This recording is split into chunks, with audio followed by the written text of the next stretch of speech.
Manuel, Manuel maintenant. Manuel pratique des chakras. Ouais, je vais en lire un petit peu. Alors, les premiers chakras de la base est le Muladhara, le chakra de la terre.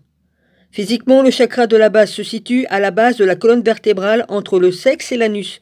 C'est le siège de l'énergie vitale et des glandes surrénales. La représentation traditionnelle du Muladhara signifie racine en sanskrit. C'est la base du lien avec la réalité matérielle. Il s'agit du premier chakra, celui de la résonance, et le plus bas, en ce qui a trait à la fréquence. Son bon fonctionnement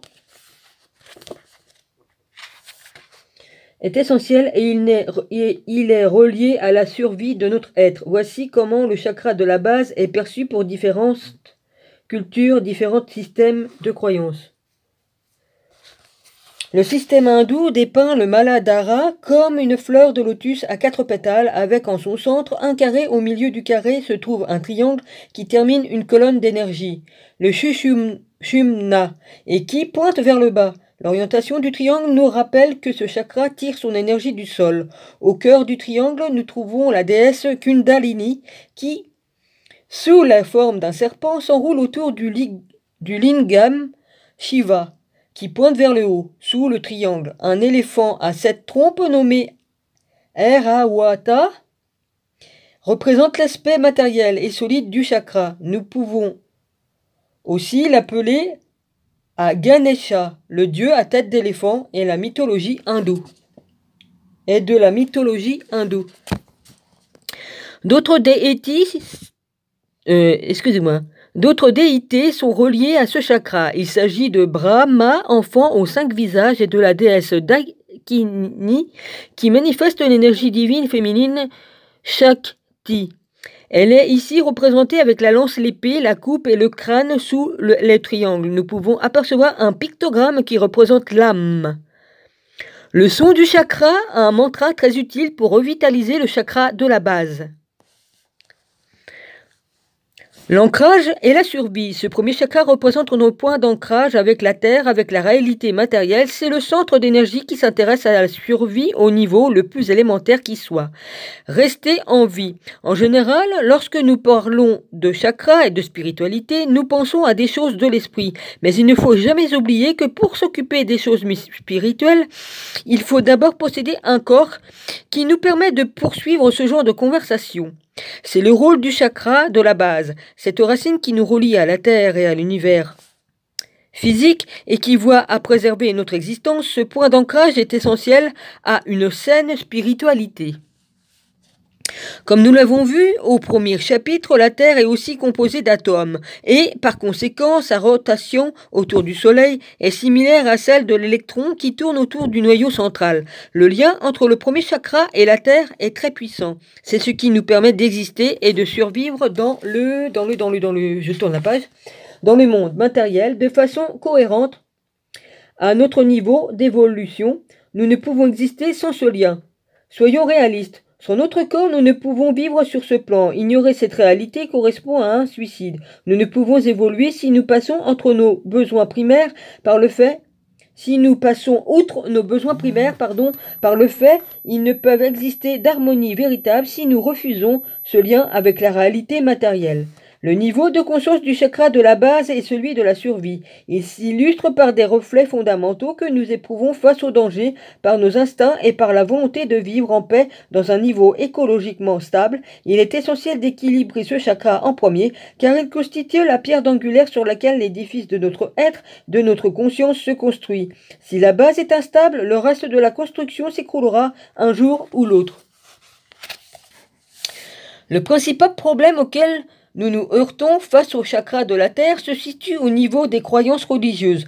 La majorité des religions considèrent le corps comme un entrave à la spiritualité. Par exemple, certains praticiens du yoga croient que nous sommes confinés dans notre enveloppe charnelle et que nous attendons d'être libérés comme s'il s'agissait d'une prison. Cette perception est partagée par de nombreuses sectes bouddhistes pour lesquelles l'atteinte du nirvana coïncide avec le détachement complet du corps et de tous les aspects matériels de l'existence. La chrétienté considère aussi souvent le corps comme une chose laide et sale. Ils sont cons. Alors, attends, c'est Dieu qui a créé le corps, c'est Dieu qui nous a créés à son image, tout ça, et eux, ils considèrent que le corps est laid et sale. Ah bah c'est sûr si tu te laves pas pendant un mois, hein. Ah les cons, ah les cons, excusez-moi mais je suis obligé de le dire. Donc vous aimez pas Dieu puisque vous crachez sur la création de Dieu, bande d'abrutis. Est-ce que vous réfléchissez à ça? Eh ben vous avez du travail à faire hein, les gars, hein. Je vous le dis. Hein. Vous crachez sur la création de Dieu. Et sur Dieu lui-même. Bah oui. Eh ben, rien que ça vous condamne, hein, je vous le dis. Hein. Enfin, bref. Bon. Chrétiens, les chrétiens, la chrétienté, ils auraient dû l'appeler la chrétienne. Les crétins, ouais. Lol. Excusez-moi, hein, mais pour dire des pareilles conneries, il faut être crétin, hein. Ils sont pas plus intelligents que les lapins crétins dans le jeu vidéo, hein. Pareil, hein. Bon. Il faut pourtant se rendre à l'évidence. Le corps physique, si important soit-il, ne représente qu'une facette à notre être. L'ignorer, on ne voit que lui.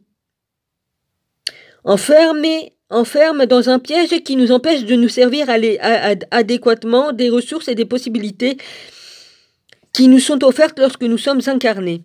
Le chakra de la base est le point de départ, le commencement. C'est le point d'ancrage qui nous permet de vivre le moment présent et d'en jouir pleinement. C'est à travers cette racine que nous parvenons à nous nourrir, à acquérir du pouvoir et de la stabilité pour nous permettre de croître et d'évoluer. C'est à travers ce chakra que nos idées se matérialisent. C'est sur le plan physique que nous testons nos théories et que nous faisons l'apprentissage de nos croyances. C'est le plan où nous pouvons liquider nos dettes karmiques afin de purifier notre âme. L'évolution, c'est ici qu'elle nous est permise. C'est à travers les expériences du corps que nous avançons et que nous pouvons atteindre nos objectifs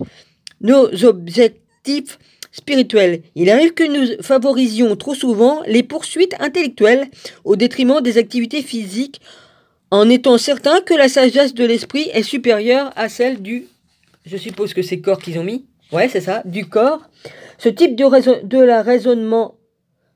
raisonnement provoque des sentiments de gêne et de culpabilité face à nos fonctions naturelles. L'allaitement d'un enfant, la nudité, la sexualité, l'accouchement, la mort sont autant d'actes qui s'effectuent presque en cachette comme si c'était honteux. Bah non, ça fait partie de la vie. Comme si, en les ignorant, ils n'existaient pas. Ce type de comportement nous éloigne de la réalité de notre corps et de l'harmonisation du chakra de la base, et, par conséquent, de celle des autres chakras qui suivent. Il ne faut pas oublier que pour atteindre les états supérieurs, les chakras dits inférieurs doivent être en harmonie.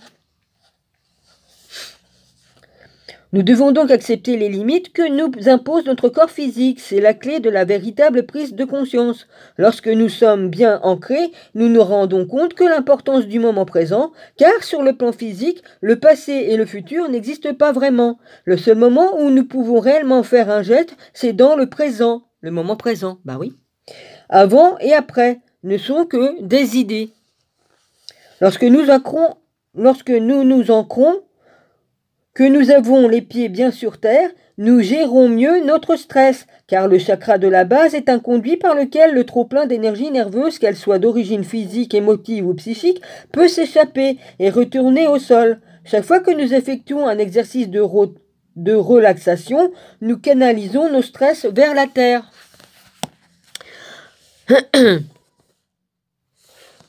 Un autre désavantage que nous découvrons en travaillant avec le chakra de la base, c'est quand nous détendons, nous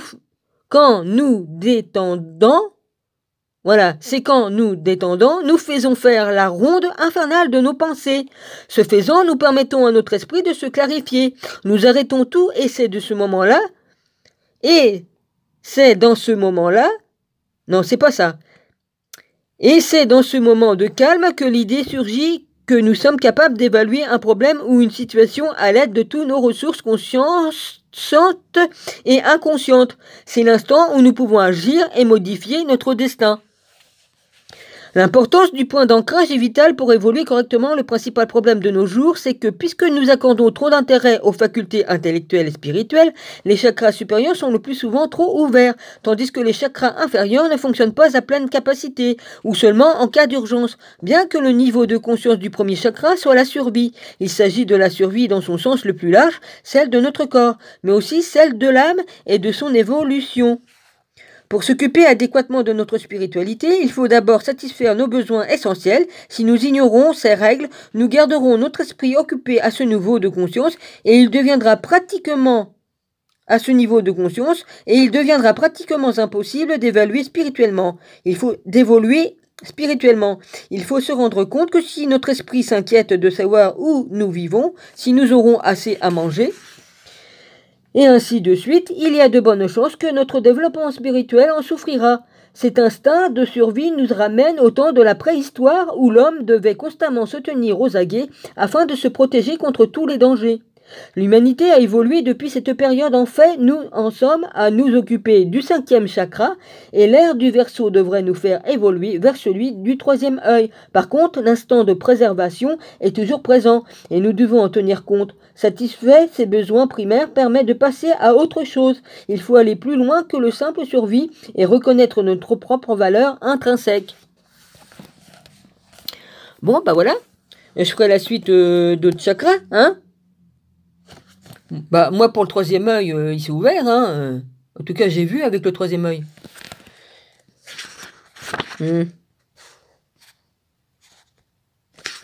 Ça dure combien de temps, le 2e chakra? 1, 2... Il y a tout ça. Ah ouais. Il y a 2,79,90. Puis là, c'était de... Alors là, c'était de 71 à 78. Ok, comme ça, je vais savoir. Ok, je vous referai une vidéo un peu plus tard. Je vous embrasse tous, soyez tous bénis. Merci à tous mes abonnés, aux frères et sœurs et aux amis. Excusez-moi, j'ai toujours du mal à digérer. En ce moment, je suis en plein. Bah, je fais beaucoup de méditation et voilà, hein. Étant donné que j'ai vécu beaucoup de choses qui étaient très désagréables, je suis obligée de me reconnecter, retravailler, quoi. Parce que ça m'a apporté quelques petits inconvénients, mais ça va le faire. Étant donné que je sais comment il faut faire, il n'y a pas de problème. Donc il n'y a pas de souci. Des fois j'ai un trop plein d'énergie, ou des fois je suis à plat, mais bon. En tout cas, il y a un monsieur qui est venu me faire chier sur Twitter. Je l'ai envoyé chier, ce vieux truc, ce vieux machin. Il est juste là pour emmerder les gens. En plus, il avait bloqué son compte Twitter pour pas qu'on puisse rentrer dans son compte pour voir qu'est-ce qu'il fait ou quoi qu'est-ce. Moi, je suis sûr qu'il fait rien du tout. Il vient juste pour nous emmerder. Il est venu me faire chier sur ma façon de m'exprimer. C'est-à-dire que les fautes de grammaire, surtout, parce que sinon mon téléphone permet de corriger mes fautes, parce que comme j'ai des problèmes de mémoire pour écrire les mots, mon téléphone corrige, et puis j'ai un peu de dyslexie, donc c'est pas trop grave, mais bon. Oh, il est venu me faire chier, ouais, c'est... comment qu'il a marqué ça, ce con? C'est abominable d'écrire avec des fautes d'orthographe comme ça. Moi, j'ai dit, bah, c'est plutôt abominable de venir juger les gens sur leurs problèmes d'écriture et d'élocution. Enfin, bref. J'ai pas marqué ça comme ça, mais à peu près la même chose. Surtout que je lui ai expliqué que j'avais mes problèmes de dyslexie et tout ça. Non, il n'en tient pas compte, mais il est juste là pour faire chier. Ah, bah, personne vous demande d'écrire. Bah, moi, j'ai pas demandé de venir me faire chier, hein? Vieux truc, là. Ça pue, c'est vieux, ça sent la mort, et puis ça vient vous faire chier. Ouais, bah excusez-moi, c'est la vérité. Puis ça bande plus, alors forcément c'est mauvais, hein. C'est des bestioles qui sont mauvaises, hein, ils peuvent plus. Ah bah non, ils peuvent plus, alors écoute. Ils peuvent plus boire, ils peuvent plus fumer, ils peuvent plus baiser, alors forcément ils sont mauvais. Alors que tout ce qu'ils font, bah ils viennent faire chier le monde. Excusez-moi, hein, mais je dis la vérité, c'est vrai. Je lui ai pas dit comme ça, mais non, je lui ai pas dit ça. J'ai dit seulement que c'était un vieux... aigri, un vieux... Oui, un truc dans le genre. J'ai voulu être poli, excusez-moi. J'ai voulu être poli. Je veux parler plus vite, parce que j'ai tout qui arrive dans ma tête, tout arrive très vite dans ma tête et puis, je veux aller plus vite encore et ben, ma langue fourche. C'est pas grave. Eh ben, je t'ai bloqué mon vieux machin là, vas-y. Qu'il y a rien d'autre à faire, hein, dans ta maison de retraite ou je ne sais quoi, enfin bref, il y en a qui ont rien d'autre à faire, hein. Bah oui, c'est lui qui est venu me parler, donc je lui ai répondu, c'est tout à fait normal. Et encore, j'ai été poli, puisque on veut qu'on soit poli, donc je le suis, vraiment au strict minimum poli, je le suis, oui, j'y suis. Puis après, j'ai réécrit un deuxième truc, et puis j'ai dit, je vais le bloquer, hein, étant donné qu'on peut même pas avoir accès à son compte et tout ça, de rentrer pour voir ce qu'il fait. Et ben voilà, hein, j'ai tout compris.